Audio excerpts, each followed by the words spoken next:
Aloe vera juice की आड़ में नकली शराब बनाने का धंधा करने वाले आरोपियों के खिलाफ अम्बाला पुलिस की लगातार धरपकड़ जारी है।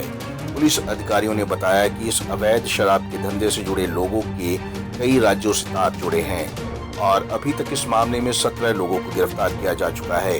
12 सितंबर को एलोवेरा जूस की आड़ में नकली शराब बनाने का पहला मामला सामने आया था। पहले एक ट्रक मिला और जिसमें एलोवेरा जूस के नाम पर सप्लाई की जा रही शराब पकड़ी गई। इसके बाद पुलिस ने अगले ही दिन अलग अलग 2 गोदामों पर छापेमारी की, जिसमें से शराब की मोटी खेप पुलिस को बरामद हुई। मामले की तहकीकात आगे बढ़ी तो जांच में सामने आया कि वहां पर नकली शराब भी बनाई जाती है। केमिकल के माध्यम से नकली शराब बनाई जा रही है। बोतलें, लेबल सहित कई साक्ष्य सामने आए हैं, जिसके बाद केस दर्ज किया गया। अभी तक इस मामले में 17 आरोपियों को गिरफ्तार किया जा चुका है। इस मामले में सबसे अहम बात ये रही कि पुलिस ने उस व्यक्ति को गिरफ्तार किया है जो यहां से नकली शराब लेकर गुजरात में सप्लाई करता था। हमारे पास इनपुट्स ये थे कि यहाँ पे शराब माफिया का काफ़ी काम है, चाहे वो असल शराब को गलत ढंग से उसकी स्टॉकिंग हो या उसको बाहर भेजना हो, एक्साइज ड्यूटी बचा के भेजना हो, या फिर कोई नकली शराब का भी यहाँ पे बनाने का धंधा जो है पुरजोर था।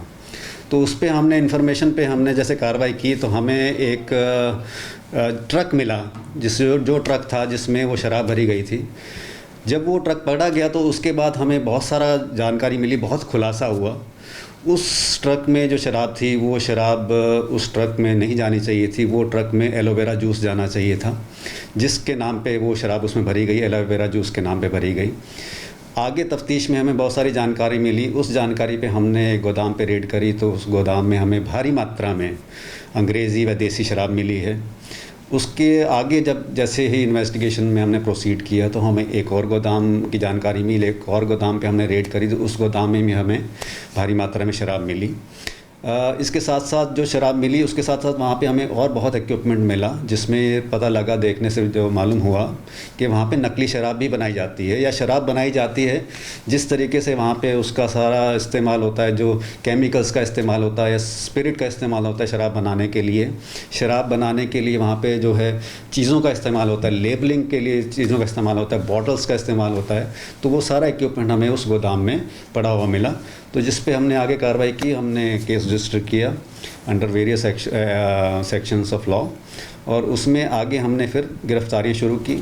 वहीं पुलिस अधिकारियों की माने तो अभी तक तफ्तीश में जो भी बात सामने आई है उसके अनुसार ये एक अंतर्राज्यीय गिरोह जो कई राज्यों में सक्रिय है, जिसमें शराब का आना, स्टॉक होना और सप्लाई होना शामिल है। अम्बाला के पुलिस कप्तान की माने तो इस गिरोह के तार चंडीगढ़, हिमाचल, गुजरात व दिल्ली से जुड़े हैं और इस मामले में इन राज्यों से आरोपियों की गिरफ्तारी भी की गई है। पंजाब केसरी टीवी चंडीगढ़ के लिए अम्बाला से कृष्ण बाली की रिपोर्ट।